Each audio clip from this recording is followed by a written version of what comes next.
Amp in the time machine, come take a ride through the 1930s with style and stride.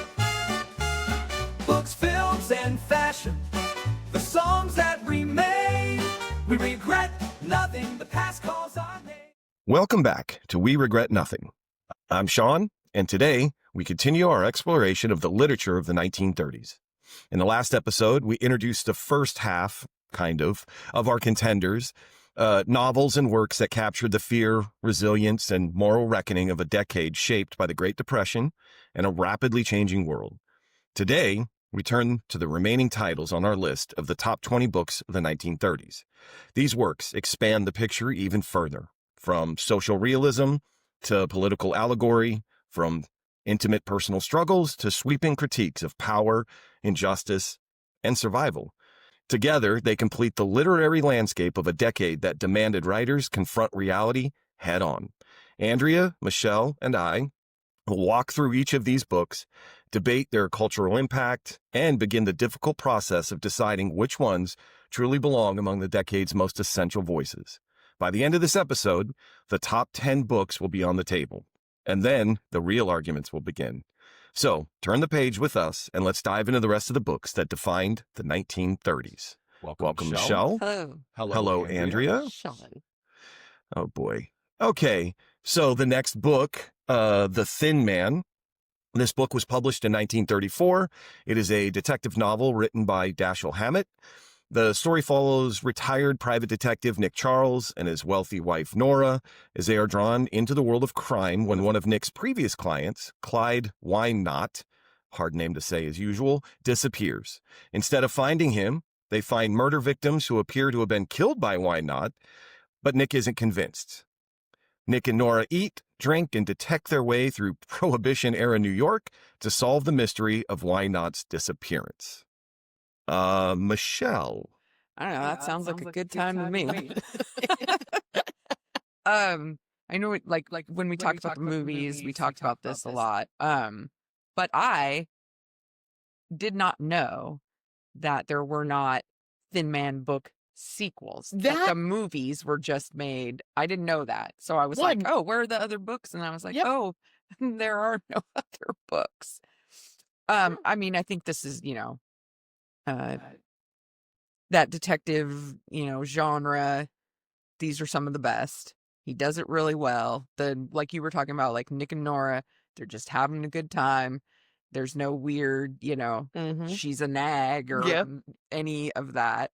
Though they tease each other in those ways. It's very fun. Yeah.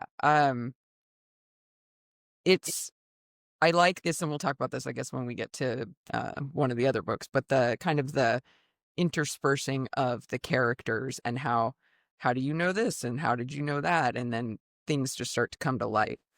It's pretty good. I concur. Andrea. I too was very surprised when I read that he did not write another The Thin Man. Yeah.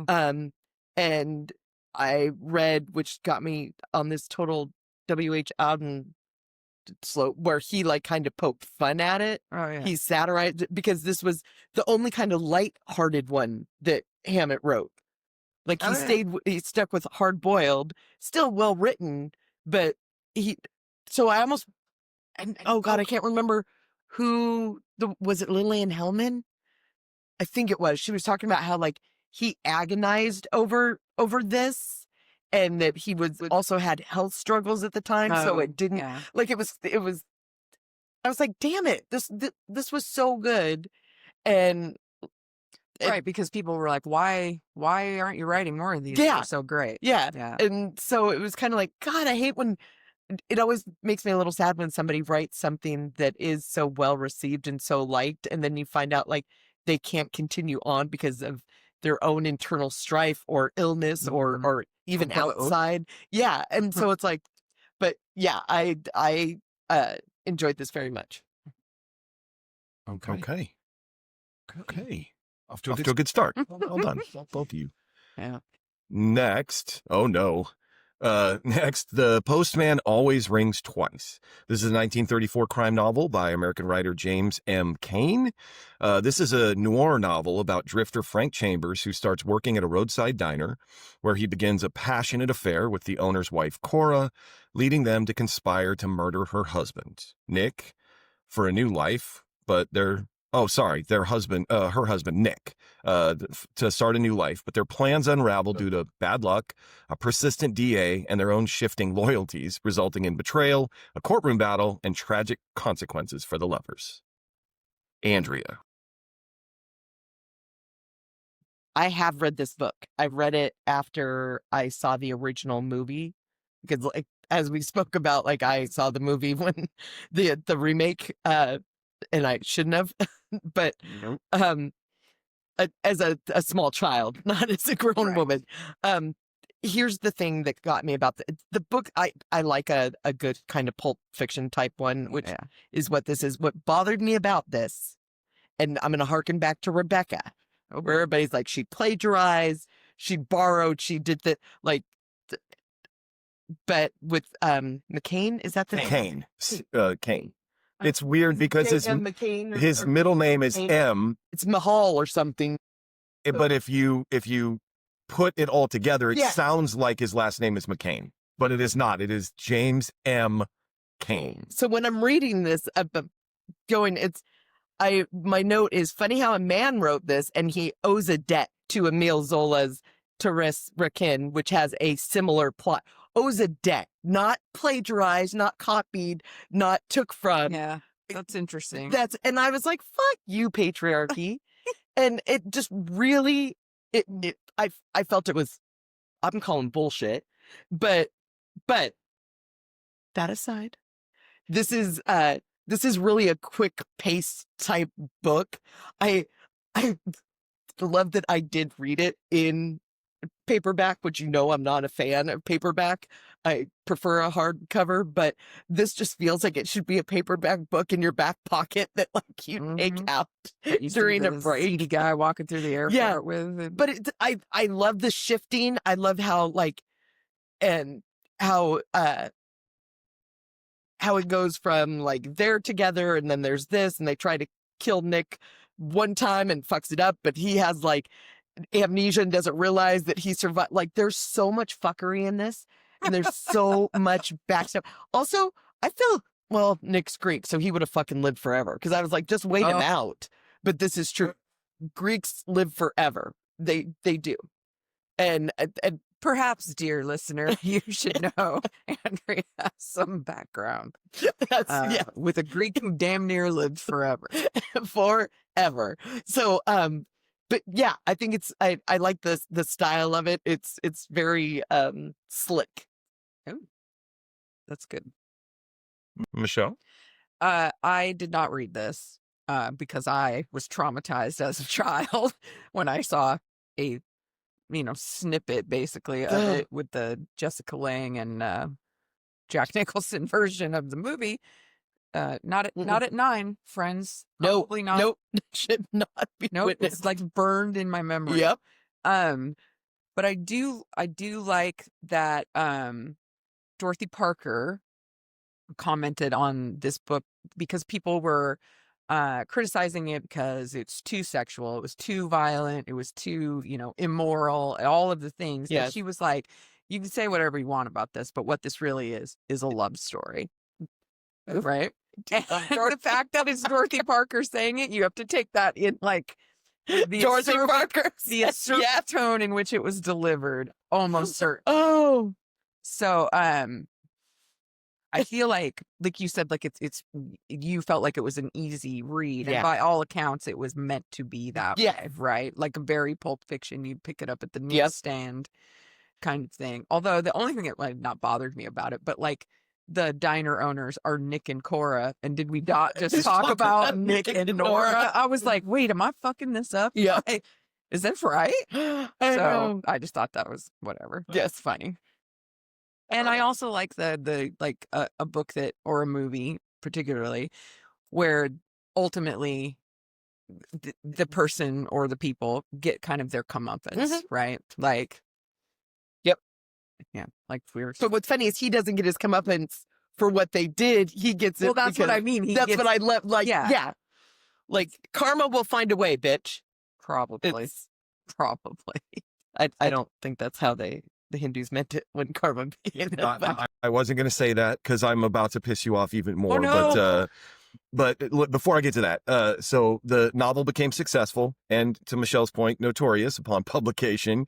It is considered one of the most outstanding crime novels of the 20th century, but the novel's mix of sexuality and violence was startling for the 30s, and it was banned in Boston. In Boston. This book was banned in Boston. In Boston. But Somebody was included, it is included in the Modern Library's list of 100 best novels of all time. And with some of these books, it got a real push during World War II because it was published as an armed service edition and given out to soldiers in World Now War II. that's okay to give out. The novel you had mentioned two. The novel has been adapted for film 7 times, of which the 1946 version, which we will be talking about next decade, is regarded as a very important film noir. So here's where, if Kane is to be believed, because he did get inspiration, if not plagiarized. But I just want to read this. In California during the early 30s, Kane frequented a gas station operated by a buxom woman who would pump his gas. I bet she would. Kane described his encounters with her as this, and I'm quoting James Kane, okay? But commonplace but sexy. The kind you have ideas about. We always talked as she filled up my tank with gas. And then one day I read in the paper a woman who runs a filling station knocked off her husband. My first thought was, can it be this bosomy thing? I inquire. And it turns out, yes, she's the one. This appetizing but utterly commonplace woman. Say commonplace one more time, motherfucker. I said, because I saw a picture of you, bitch. Okay. I wasn't doing it to piss Andrea off, but I knew it was going to piss Andrea off. Okay. So number 12, Of Mice and Men. This is a 1934 novel by John Steinbeck that tells the tragic story of George Milton, a sharp but small man, and Lenny Small, his mentally disabled, powerfully built companion, as they journey through California during the Great Depression, seeking work and dreaming of owning their own farm with rabbits. Their friendship is tested by Lenny's inability to control his strength, leading to accidental harm, and then their forced flight from previous jobs, culminating in Lenny accidentally killing the foreman's flirtatious wife, which forces George to make a heartbreaking choice. Michelle. I loved this book for all, as much as I dislike Ernest Hemingway is how much I love Steinbeck. I feel like they're pretty easy reads, even though I had mentioned about how as a not reader, when they're speaking, you're using the okie, I have a hard time with that, but that's because my brain is like, what the fuck is happening here?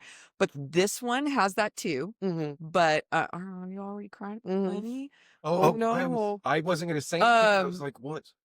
But this reads like it's Oh no. you want so badly for them to succeed, but you already know, it's not even like foreshadowing. Going in, that this big teddy bear of a dude it's not gonna end well. You don't know exactly how it's not gonna end well, but you just know it's not gonna end well. And it's just so their friendship is beautiful. The community they build with the rest of the ranch hands, because Curly is a fucking dick knock, and it's really just I love the sense of community in the book, and and then the very tragic ending to this, which is a testament to their friendship, because there was no other way out of this, and so it had to be. It's sad and beautiful and all of those things. Andrea, do you not want to talk about this book? Okay, so this is Steinbeck's first attempt at writing in the form of a novel/play, which was termed a play novelette by one critic. That's not an official term, but it's structured in 3 acts, 2 chapters each, and is intended to be both a novella and a script for a play. But it's only 30,000 words in length. Steinbeck wanted to write a novel that could be played from its lines or a play that could be read like a novel. So, yeah, let's find another book to talk about. Oh. Anyway, it's real good. It's real good. It's real good. It's real good. It's real good. Okay, next is At the Mountains of Madness, which is a 1936 cosmic horror novella written by H.P. Lovecraft, I'm already out, about a university expedition to Antarctica that unearths ancient non-human ruins and discovers Earth's true terrifying history, revealing that vast cities were built by alien beings and their bioengineered slaves long before humanity existed, warning future explorers of the cosmic insignificance and impending madness that true knowledge brings. And we are at, Andrea. H.P. Lovecraft, as you know, scares the fuck out of me. The whole Cthulhu, the saga, it is fucking terrifying because, number one, I honestly believe that he saw these things. This is my own thing, but his dad was institutionalized. His mom was institutional. Like, there's some madness running through that you usually only see like in a Tennessee Williams fucking novel through the bloodlines. It's a little scary, and and his stuff is just it terrifies me. And this is gonna get some people that doesn't like his imagination. His writing to me is a little. I don't like the style. I guess I don't want to critique it in any way. I'm sure there's people at home, and there better be more fucking listeners by now, but I'm sure there's people at home that are like, bitch, you don't know he's so great. No, I'm not saying that he does not have an amazing universe that he built out of what I do believe his insanity. Which has got to be horrible, because if you have those thoughts in your head, because it's different to me than King. We all know that's my favorite author, and I absolutely adore Stephen King. I think he has some scary plots, but sometimes he'll delve into. He was a big fan. And those stories, Crouch End, which is in Nightmares and Dreamscapes, the whole book Revival. At the end of that book is terrifying. It's very H.P. Lovecraft. Like, to me, it's this book in particular, so because we are talking about this book, this style, it's not boxed. You can't contain that horror. Like, this is a vampire. I can do, like, I have garlic, if you believe some of them, but a cross. I can behead. I can do, like, I could destroy a vampire. Okay, Buffy, calm down. But you can't destroy these things.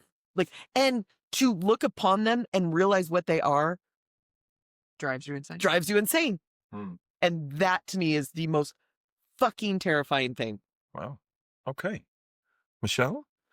That was really well. No, I'm not kidding. That was perfect. But you weren't the only one that was scared, because when he originally took this to the magazine, To Weird Tale. yeah, where he normally would publish his stuff, they were like, or pass. No. But we're gonna go ahead and say no. So it ended up being serialized in a different magazine. Yeah. Right. So you weren't the only one. Yeah, and here's people that got that shit all the time, and they were like, nope. I think the thing that distinguishes his stuff from other, kind of like you're talking about a very known entity horror, right, is, the term eldritch horror, right, which means it's unknown, like whatever it is, you've never seen it before. Nope. Whatever. And there aren't, he doesn't use plot devices that are, it's your imagination is why it's so scary. Even though he describes these things and you know what? And I like your theory about that he actually saw them. Yeah. Because when he would describe the creatures, the Shoggoth and the Cthulhu in the other books, they're quite detailed. Yeah, they are. Right. And really kind of like, again, it's unknown. Nobody, like, when he's describing, you're trying to figure out, like, what are you even fucking talking about? And then, like, you see some sketches and you're like, okay. No. Right. No. And the fact that they can't be killed. Yeah. Right. They can't, there's Nope. your point. You have no defense against them. No. So, and I think there might have been some, some social commentary. Yes. There. Yes. Right. Like the kind of like history is deemed to, or, is doomed to repeat itself if you guys don't pay attention, which is kind of the plot basis of this. Like, do not go back. There. Don't go back there. Don't go there. It's a really bad idea. Don't go. Right. But then the assistant literally turns to see one of these creatures and goes fucking insane. So it's not my cup of tea. But I get why we say things are, Lovecraftian, Yep. right? And it's a universe created that some people are just fucking down with. Yeah. Right. I can't, because same reason. Like, I don't. Nope, I got enough shit. Upstairs to try to like. I've read a majority of his work once, and as we said in the last episode, I am a big rereader. I will tell you this: Revival by King, I have not gone back and reread because of the ending of that book. Which it's all Lovecraft, and so it's. I mean, okay, you made your mark, cool. I need to sleep. I need to be able to, and I don't have nightmares in the classic sense of like, oh, I read a vampire book, I go to bed, I fall asleep, and then there's a vampire. Oh no, like all this scary shit. I lay there in the dark, and I'm like, well, could it be under the bed? If I look out the window right now, like just to see like something, is there going to be somebody at the window? Okay, you know what? Thanks for that. So I won't be sleeping tonight, everyone. I'm gonna be thinking about that fucking description all day. Jesus Christ. Sorry. So it's, I think, pretty well documented that H.P. Lovecraft had a lifelong interest in Antarctica. And at about the age of 9, I could find he had written several little yarns that were set in Antarctica. And then like at 12 started writing small treatises on explorers going to Antarctica. And then in the 20s, because Antarctica was why I feel like this was perfect for him is that, well, two things. Number one, maps at that time show the continent with just all of these blank spots because nobody knew. And so, as Andrea mentioned, like his imagination, he could just take his imagination and fill in those blanks. And the second part is, at that point, there was no one who could contradict what he was saying because nobody knew. Then, starting in 1928, Richard E. Byrd started the first expedition to Antarctica. And Lovecraft was just obsessed about this expedition. And as you two probably know or remember, but our mutual friend Mike Wilsey, his grandfather Robert Wilsey was on this expedition with Byrd. So we just got a shout out to R.I.P. Robert. But I got to meet him before he passed, and all the stuff that he had from this expedition was amazing. It was really cool just to listen to. But while on that expedition, geologists reported having found fossils that indicate a tropical past. And so that's what got Lovecraft 6 years-ish later, he writes this book. So yeah, I just wanted to kind of make that tie in, but next, sorry, I have a cat like walking across my, next is the Big Sleep. And The Big Sleep is a 1939 hard-boiled crime novel by American-British writer Raymond Chandler, the first to feature the detective Philip Marlowe, one of my favorites, as he's hired by the dying, yet wealthy General Sternwood to handle a blackmailer threatening his wild daughter Carmen with scandalous photos intertwining with the disappearance of Sternwood's son-in-law, Rusty Regan. leading Marlowe through a complex web of pornography, murder, gambling, and deceit involving Sternwood's other daughter, Vivian. Marlowe runs into mob figures like Eddie Mars, ultimately revealing a tangled story of lust, betrayal, and family secrets in Los Angeles. Michelle? Complex is right. There's a lot.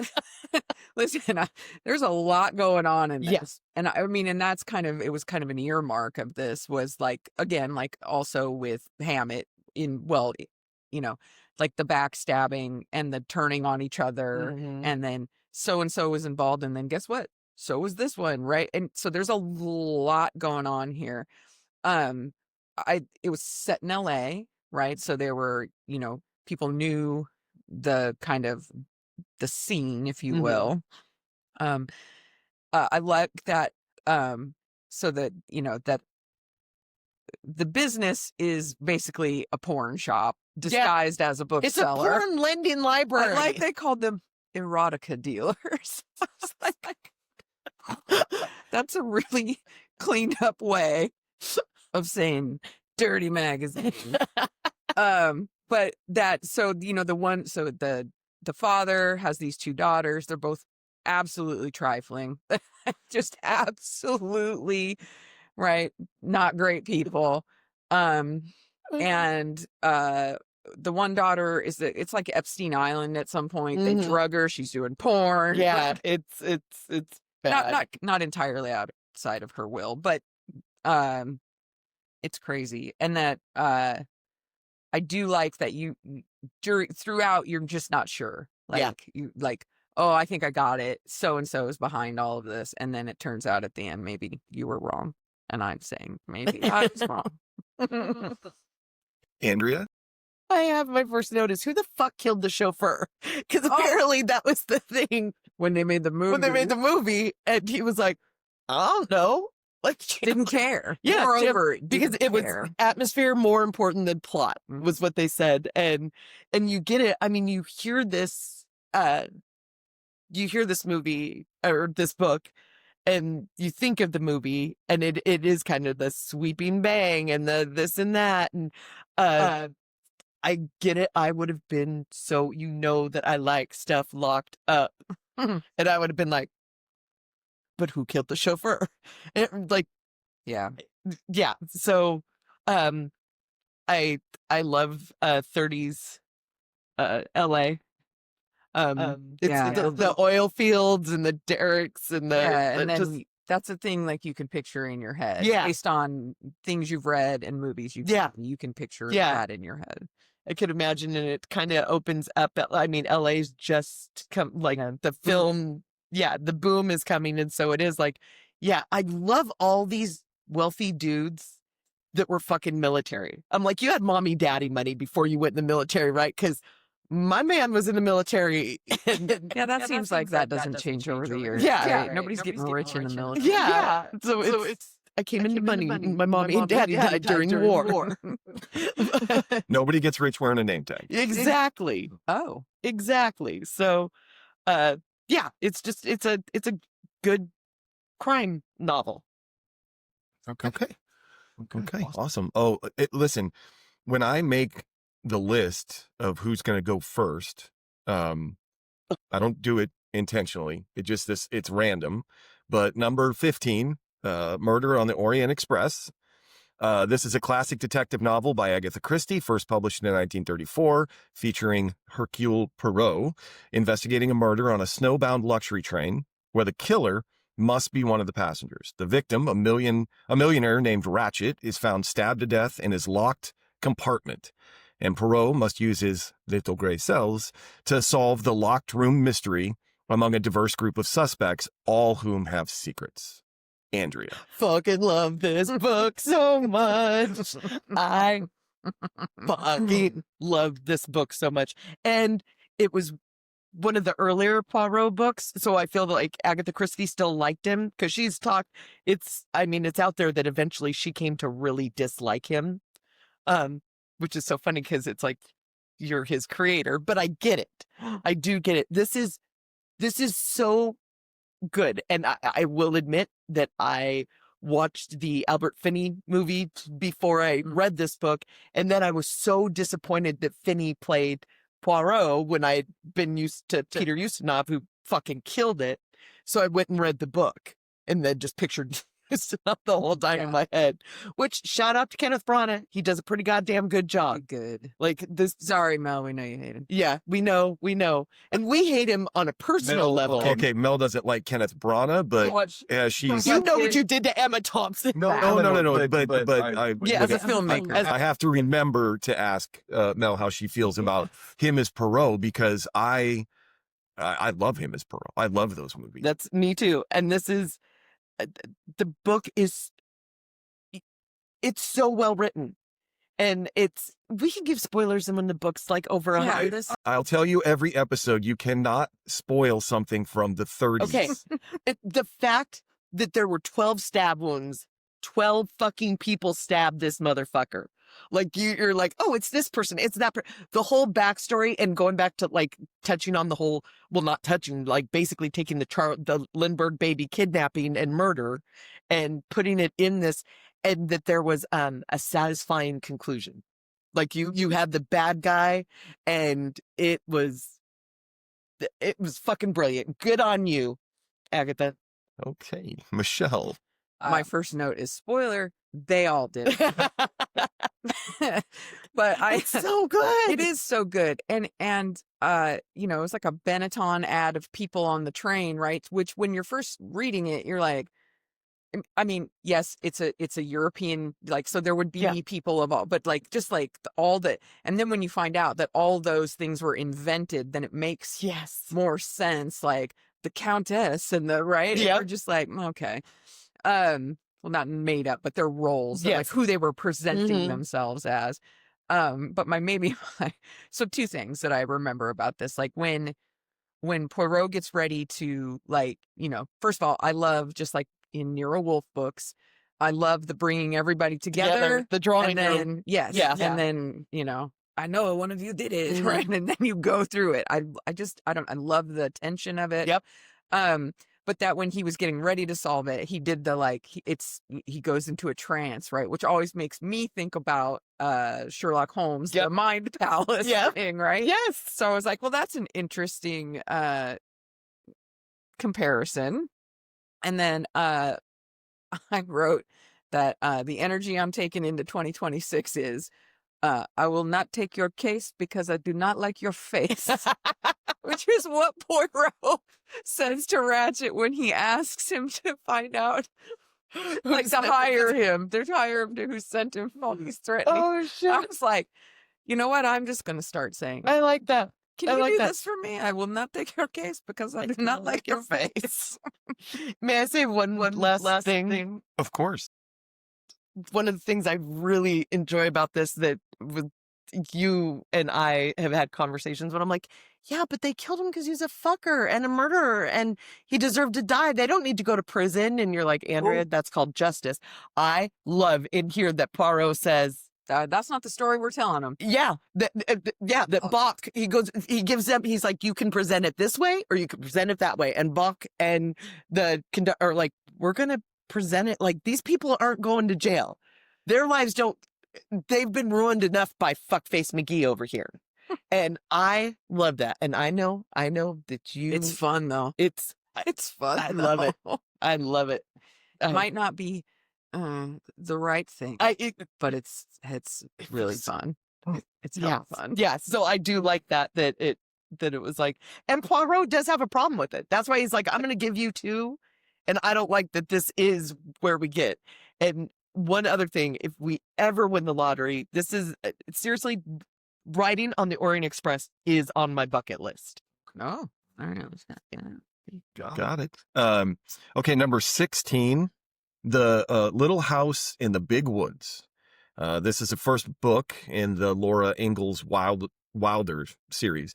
Published in 1932, chronicling a year in the life of a pioneer family in their Wisconsin log cabin during the 1870s, focusing on their self-sufficient seasonal activities like hunting, harvesting, and holiday celebrations, and emphasizing themes of family love, hard work, and simple joys amidst nature's beauty and challenges, from bear encounters to making maple syrup with relatives. How Michelle. dare you? As you might imagine, this is not necessarily my jam. But I do think I think it's a good contrast to the rest of the kinds of books and movies that were coming out at this time, right? It gave people a glimpse of what that there were people in the world out there living like this, literally sustaining off the land, being self-sufficient, partnering with other people, and that it's kind of just like a diary of simple life. So I can respect that. It just I was not a big Little House fan as a kid, like the TV series we all watched as kids. But I saw a whole bunch of those episodes just because, it was on, right? Mhm. I think my mom probably loved it. But NBC Monday nights at 8. oh, well, so did Andrea. Note. Yeah, I just think it's simple and nice and a relief from like some of this other murder, sex stuff. Yes. So there you go. The Prude. Hater, you got anything to say? Fucking love this series. I knew you. The book series. Now, I read the books. I mean, I feel like Little House on the Prairie was always like in my life. And my mom did not like Michael Landon. Oh, She was like, he's a fucking drama queen, and every week they make that story about Charles. Charles is somehow in it. She's like, which then going back and finding out, Rose was actually right with this. But this, when I found out I had like the first book in hardback, it was always on my bookshelf. And then one day I noticed like, oh, I think I was like 7, and I read the first one and then found out it was a series, and I loved these books. I loved this book. I love how many are there? Do you know? 7. There's Little House on the Prairie, Little House in the Big Woods. 7. Yeah, okay, sorry. Sean's like, don't go through those all. No. But they took upon it. There is I just read about this obviously well-known. I say obvious because apparently everybody for years has suspected that Rose, the only child of Laura Ingalls Wilder and Almanzo Wilder, they suspect that Rose took her mother's journals and wrote these stories, and then said her mom did. Oh. Like Rose was I don't know. I've never gone into it more because I really don't care. It's not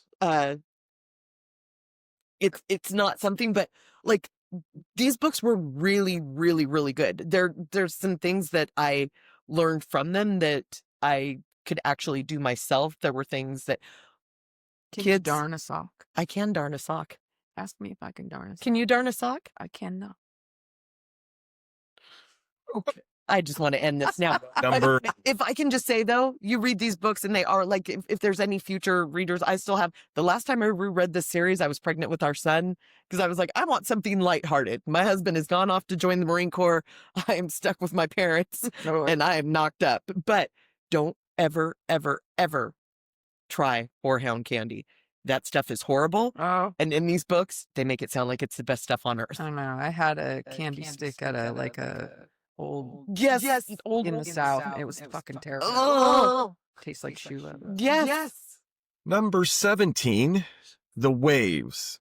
The Waves is a 1931 novel by English novelist Virginia Woolf. It is critically regarded as the culmination of her experimental lyric technique. This book consists of ambiguous and cryptic soliloquies spoken by 6 characters, Bernard, Susan, Rhoda, Neville, Ginny, and Lewis. Percival, a 7th character, appears in the soliloquies, though readers never hear him speak in his own voice. The dialogues that span the characters' lives are broken up by 9 brief third-person interludes detailing a coastal scene at varying stages in a day from sunrise to sunset. Andrea. No. Oh, yeah, it is me. I have no notes. That's okay. It's not my jam, but I still love it. Like, this isn't something but Yeah, no notes, brilliant. Facets of consciousness is what I have. Like, Oh, that's man. I did not read the whole thing, but in college I had to do like a, I don't know, like a profile on a writer, and I did Virginia Woolf. And so I'd read parts of this because I needed to include like the different styles that she used. So I did read a couple of the, the POVs from each of the 6 narrators. And I think the same thing you're saying. I think that this was, she split them into people, but what each one of them experiences is just what aspects of how we think about and reflect on ourselves, right? You want love, you want acceptance, you have doubt, you have worry. And so all of these characters each have a little piece of that in their narrative, but I think that was intentionally what she was doing. The style of it being kind of poetry or prose was, I don't know if she used it as a device to make you think harder about what they were saying.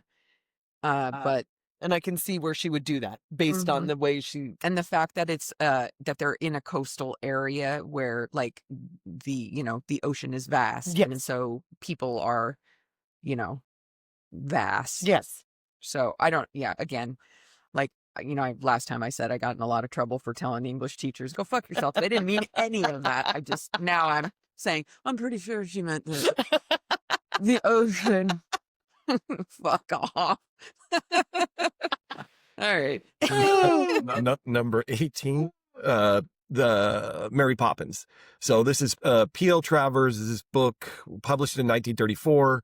The magical stern nanny who arrives at the Banks' home via the east wind to care for Jane, Michael, and the twins, taking them on fantastical adventures like tea parties on the ceiling, visiting stars, flying on compass points, all while maintaining a strict no-nonsense demeanor, ultimately leaving when the west wind blows her away, teaching lessons to the kids through wonder and discipline. Michelle. I really liked this book. And I did not know there were 117 sequels. I knew that there was a Mary Poppins Returns, or whatever the second one is called. Is it called Returns? I think, yes. Yeah. But I did not know there were Mary Poppins A to Z, so, Mary Poppins in the kitchen, Mary Poppins in the bar, Cherry Lane on the Mary Poppins goes to Costco. Like there's so many of these. I did not know that, but I read this. I think in between high school and college because it was on it was one of the books you could pick off the reading list in English, and I didn't. And I think just because like I saw the movie, I love it, right? I was like, I don't need to read this book, but I did. And there are some, like the Bert is an amalgamation of a couple of characters. The movie Bert is amalgamation of a couple of characters in the books. There are more kids, which when I first read there were more kids, I was like, just Jane and Michael. There's Jane and Michael Banks. What are you talking about? And that the dad in the movies, Mr. Banks, George, is a much he doesn't have a redemption arc really. Yeah. Right, in the book where he does in the movie. So it was interesting because I went into it, knowing the beloved Disney version, and then was like, oh, and it's not that dissimilar. But the dad part, right? And Mrs. Banks is always just Mrs. Banks. And Votes for women. But there was there was some criticism of this book that I feel like you're gonna talk about. Possible. Andrea? Number one, it makes more sense. And I read this too. Saving Mr. Banks, the movie, explains a lot of this and why P.L. Travers, why Mary Poppins Returns didn't come out until like 2018, because P.L. Travers fucking hated the Disney version and fought with them nonstop and hated the Sherman brothers. Was it the Shermans that wrote? But her name is Poppins. There's a big point in the book that when she leaves, she pops out. I'm like, wait, then she pops in.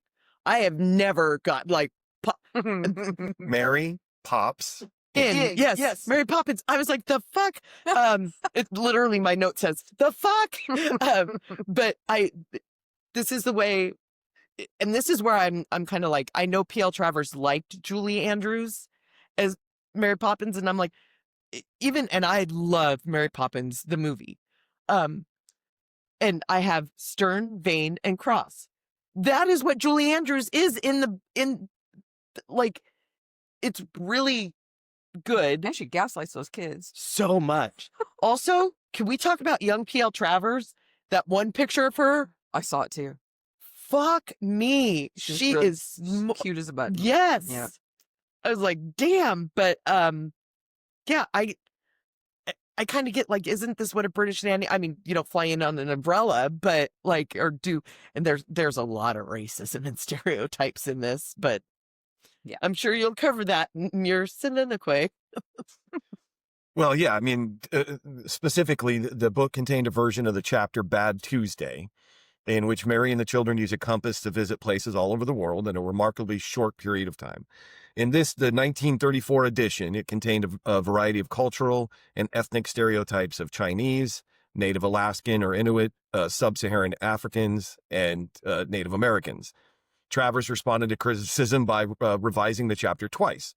In 1967, the revision removed offensive words and stereotypical descriptions in dialogue, but kept the plot of visiting foreign people and retained drawings of the ethnic stereotypes. Then in 1981, a second revision replaced people with animals. Original illustrator Mary Shepard altered the 4 compass points to show a polar bear, a macaw, a panda, and a dolphin. But this led to Mary Poppins being banned from many public libraries until the 81 revision, second revision. So, yeah. I mean, I feel like, you do better. I mean, she Yeah, tried. She did. I mean, exactly. It didn't exactly, but the animals are smart. Yeah. That was We should have gone with that to begin with. Yeah, we really, yeah. Should have gone with that. Number 19, How to Win Friends and Influence People. This is a 1936 self-help book written by Dale Carnegie. The book teaches how to win people over by focusing on them. Be genuinely interested, listen actively, remember names, smile, and make them feel important through sincere appreciation, not criticism. To influence thinking, avoid arguments,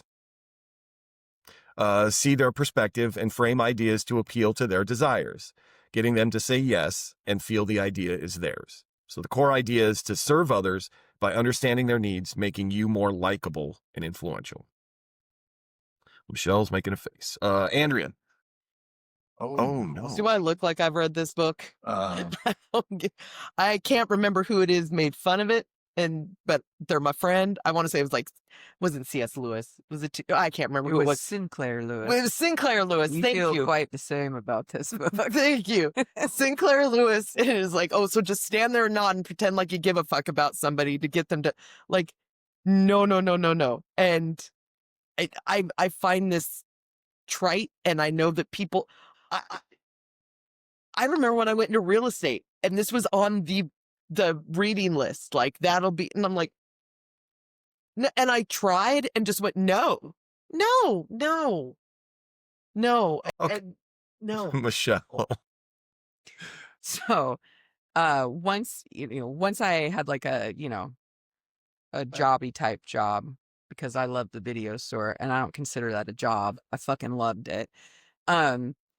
But this was on, they were like, oh, if you want to ever become a manager or you want promotions, you should read this. So I fucking read it. And much like Sinclair Lewis, I was like, wait, so I need to be fake in order to manipulate people to do what I want them to do. First of all, I'm not that good at that. Mm-hmm. I don't like this. Mm-mm. It had the chapter about what was it? Oh, business letters. But I do. Okay, so I can appreciate this. They removed 2 chapters or 2 sections about writing, business letters, like, and how that, basically how that could help you, or good examples of, and marital satisfaction. So to give you, right, like tips and tricks on how to be a better, let's just be honest, how to be a better wife. Yeah, there's never anything about for the guys. Yeah, it's crazy. I'm glad that a man told me how to be a better wife. Yeah. Fuck so you, Dale. I remember thinking like there are some very like practical things in here for, like saying someone's name. Like I, as a trainer, right? I trained people in the corporate world for a long time. And that was top of my list, was always learn their names, use their names. It's why I have my list. You do have a list. I have a list in my phone because it's just a nice thing to do. Your name is your favorite word, right? So I remember there were things in it that I thought, oh, that makes sense to me. But the be fake and try to make them feel good even though you want them to do what you want seemed really weird to me. Yeah. Also, I'll close with Charles Manson used this book, read this book in prison, and used it to have people kill for him. So, Your Honor, I rest my case. I feel like you're kind of making a case for the book. No, It's so good. it's so No, good. no, No. no. You know what? If that's, it's not. No. Okay, I see your point. Andrea. It's just this is for those people the way Tony Robbins is, that's his name, right? The guy with the big teeth. His name's Tony Robbins. And it's just, stop, gross. And that's not me. And you know what? I would say a majority of the people that this is their jam, they are not my jam. The people that are like, have you gone to Tony Robbins and stood there for 17 hours? He offers a free lunch, but you don't even want it because he's so amazing. No, he just starved you dumb motherfuckers. And then you bought his shit. And that's this guy. And you know what? I'm good. I got my own. Okay. Last book, number 20, The Metamorphosis. This is a novella by Franz Kafka, published in 1915, which caused me to have a panic attack. But to Andrea's point, she tried to calm me down. It was not translated into English until 1933. So I slipped this one in. The Metamorphosis tells the story of salesman Gregor. I guess we're not. Gregor Samsa, who wakes to find himself inexplicably transformed into a huge insect.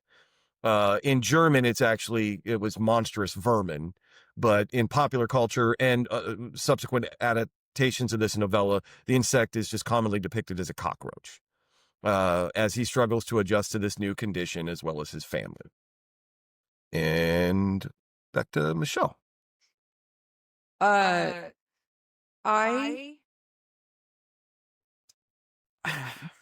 read part of this book because I couldn't really get through it all. I don't know if that's a translation issue or if it's just that the situation in which Gregor finds himself in is like not. I mean, well, first of all, let's just be honest. You wake up and you find that you've been turned into a giant bug. That's completely fucked up. But I just mean like the family part. It's really disturbing to me. And I think probably just maybe me, but the metamorphosis is more about the family much more than it is about Gregor's literal transformation. About, and that, the people that you are closest to, right, can sometimes isolate you, right, or make you feel some kind of way, and that's a cruelty that only those people can inflict on you, right, because those are the people you love the most, and if they end up making you feel that way, that's a bigger crime than if some stranger did it to you. So I don't think that's why I didn't get through it. I just think it felt yucky to me. Yes. That's and not yucky because it's a bug. No, yucky because that's it exactly. They give up on him. They forget about him, and it's not. They give up on him almost from the go. And it's not his fault. Like, what did he do except provide for the family until this happens, and then when the use they had for, okay, I'm getting really crazy here, but when the use they had for him disappeared or changed, dare I say, transformed. They didn't need him anymore. They were like, you're still there, but now, you don't serve any purpose to us. So we'll neglect you. We'll do the bare minimum that we need to do to keep you alive. But even they stopped doing that after a while. Because that's why he dies. Of starvation. Yeah, his sister literally is like, we gotta get rid of this. Greta's like, yeah.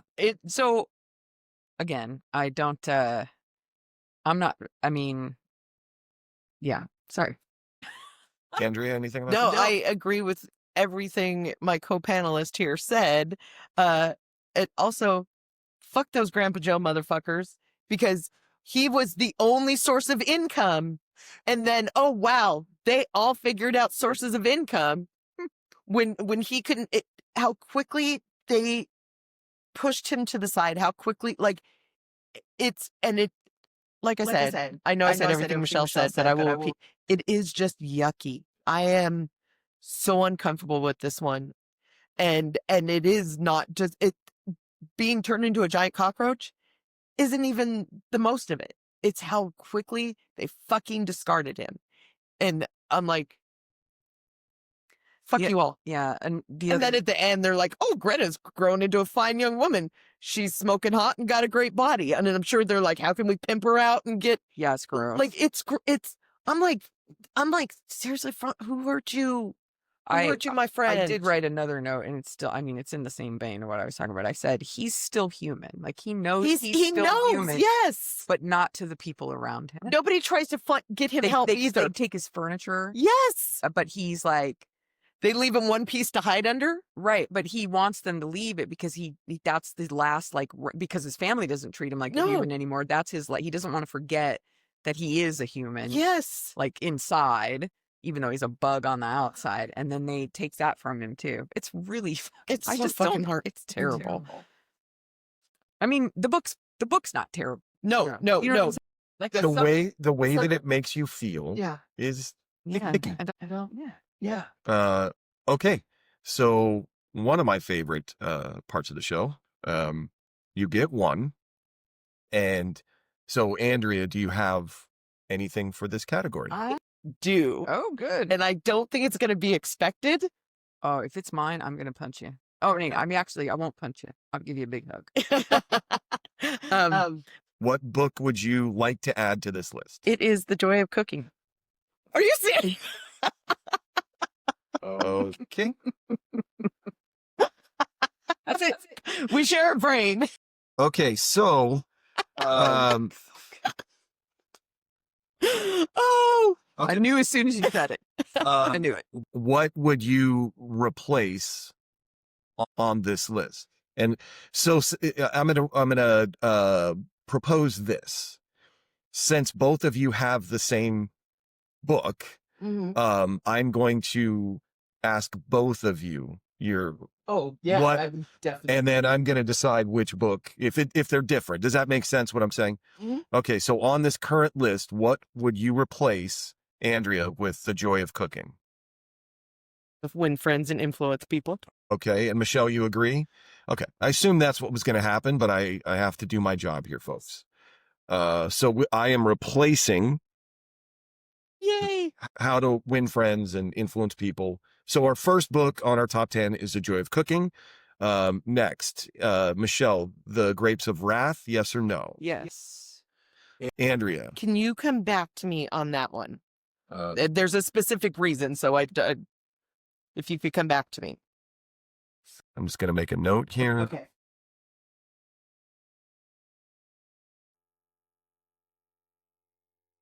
Okay. Brave New World, Andrea. I say no. Michelle? Yes. Oh boy. Okay. This is my favorite part when I do this to y'all, but Michelle, yes. Andrea, no. Okay. The Good Earth, Michelle. No. Andrea. No. Okay. Gone with the Wind, Andrea. Yes. Michelle. Yes. Their Eyes Were Watching God, Michelle. Can you come back to me? Maybe. Can I say maybe? And just to confirm, I'm sorry, Andrea, you said no. Or did you didn't answer. Okay, so Michelle is a comeback to me. And Andrea. I'm a yes. Andrea is a yes. Oh, I'm a yes. Sorry. I needed Okay. to count. Okay. As I lay dying, Andrea. No. Michelle. No. Oof. The Hobbit. Michelle. Yes. Andrea. Yes. I, Claudius. Andrea. No. Michelle. No. You two seem kind of simpatico on this one. Rebecca. Michelle. Yes. Andrea. Yes. The Thin Man. Andrea. Oh, shoot. This is where I've got to count. Hold on.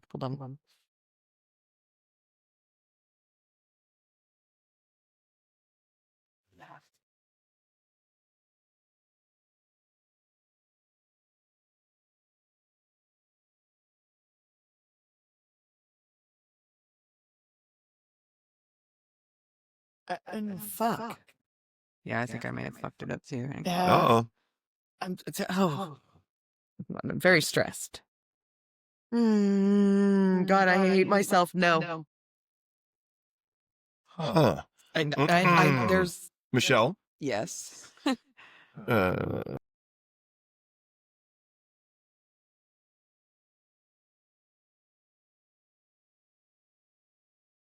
Okay. The Postman Always Rings Twice. Michelle. No. Andrea. no.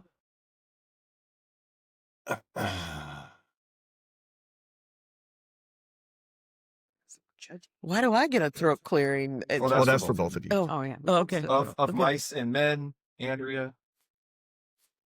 Yes. And I I apologize. What were What were you you gonna saying? say? you're gonna say no. I a super reluctant and regrettable. No. I'm yes for this, and that is why I am no for Grapes of Wrath, which was our first one that I asked you to pass me on. Oh, okay. So wait, Michelle, I want Grapes of Wrath. I'm saying yes on grapes. And on Of Mice and Men. No. Oh, you're saying no on that. So we're having a decision on which Steinbeck novel goes in to the top 10. That's Yes. really what. Yes, that is for me. Sorry, I was Yeah. answering No. I get what you're. No, but that's where we're at. If yeah. Okay, we're gonna come back to that. At the Mountains of Madness, Michelle. No. No. Okay. The Big Sleep, Andrea. No. Michelle. Also no. Do you all know anybody else who can research it? No. But we're not going based on whether it's our favorite or we enjoyed it. I don't want to talk about it anymore. The point of the podcast you created, Fun Bait. Murder on the Orient Express, Michelle. Yes. Andrea. Yes. Kind of. Okay. Little House in the Big Woods. Michelle. No. Andrea. No. Okay. The Waves. Andrea. No. Michelle. No. Mary Poppins. Michelle. Yes. Andrea. Yes. The Metamorphosis. Andrea. No. Michelle. No. Okay. So let me look at our list here. I have 1, 2, 3, 4, 5, 6, 7, 8, 9, 10. That's including the joy of cooking. I have 11. Thank you. Oh really? Yes. With the joy of cooking, we have 11. So it is going to. Oh, okay. Actually, let me do this. I have to make a decision on which Steinbeck goes in to the top 10. So I'm just going to ask, make your case. So, Andrea, make your case. I felt Of Mice and Men, in the 30s, there was so many, God, what is the difference between a hobo and a drifter? Jack Reacher says it in one, but these are, you have the itinerant farm worker, you had people going and looking, just trying to get I jobs. think, at least according to Reacher, and I did look it up after that because I liked what he said, but it's a hobo is someone who's not looking for work. They're not interested in it's not a drifter, but for this point, we'll say drifter is people who are migrating from one place to another looking for. And I felt that to me in the 30s is such a big thing, slightly bigger than the Dust Bowl and having to go play. No, that's what edged it out. Okay, so Michelle, counterpoint, Grapes of Wrath. I feel like while I think of Mice and Men is the better book, I think it's the better story. I think that Grapes of Wrath is a better representation of that time and in this decade, because I feel like Grapes of Wrath also very specifically tells the story of a family, but it's telling the story of what was happening with so many families and what was happening in economically, socially in that time frame. And of Mice and Men also is, but it's more about the relationship between those two people. So it's less about their jobs. They were migrant workers. So were the Jodes. But that tells the more sweeping tale of that, where of Mice and Men, I feel like is more the tale, the microcosm of how closely you would build a relationship with someone enduring the thing that's happening to everyone. And you got what I just said, Ben? I got it. Okay, so our top 10, Andrea agrees.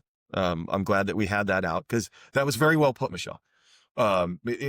We've talked about this before, but there were some great movies, TV. There's some great categories, but they don't represent the decade we're talking about as well as some of the other things. It's not. Yeah, and I'll say of Mice and Men does, but Michelle is right.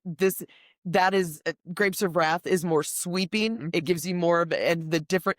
And this is, like she said, the microcosm is of Mice and Men. And yeah, those things are still happening. They're still them, yes, but it's less about 100%. Well put. Okay, so our top 10 books of the 30s, in no particular order, but The Joy of Cooking, The Grapes of Wrath, Brave New World, Their Eyes Were Watching God, Gone with the Wind, The Hobbit, Rebecca, The Thin Man, Murder on the Orient Express, and Mary Poppins. Okay, so we have our top 10. In the next episode, we'll go over that top 10 and with a little bit more depth, and then we're going to vote and try to get that 10 down to 5. If you're with us, if you screamed at your radio or however you were watching this and have something to say, please let us know. Comment on wherever you're watching this or hit us up on our socials. And until next episode, take care of yourself, and we will see you then. Bye. Bye. Bye. Bye. So swing to the future, the past in our sight. We regret nothing, the capsules tonight.